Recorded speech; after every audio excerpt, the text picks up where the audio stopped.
नमस्कार शेतकरी मित्रांनो, ITC मार्समध्ये आपले सहर्ष स्वागत आहे। आज आपण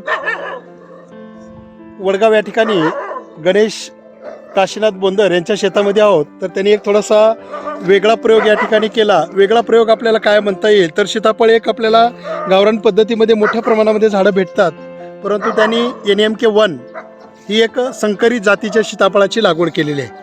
या जातीचं खास वैशिष्ट्य म्हणजे आपण जर विचार केला तर गावरान जातीच्या सीताफळाच्या झाडाला 3 ते 4 वर्षामध्ये फळं लागतात, परंतु या झाडाला दुसऱ्याच वर्षी फळधारणा झालेली आहे।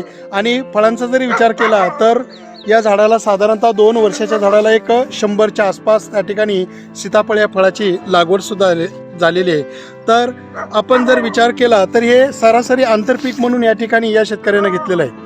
आंतरपिकामध्ये कारण फळझाडाचा जर विचार केला तर फळझाडे बहुवर्षीय त्या ठिकाणी मानलं जातं आणि या झाडाच्या वाढीमध्ये 5 ते 6 वर्षाच्या काळामध्ये आपण आंतरपीक मोठ्या प्रमाणामध्ये घेऊ शकतो। असेच नवनवीन व्हिडिओ पाहण्यासाठी आजच ITC मार्स ॲप्लिकेशन डाउनलोड करा। धन्यवाद।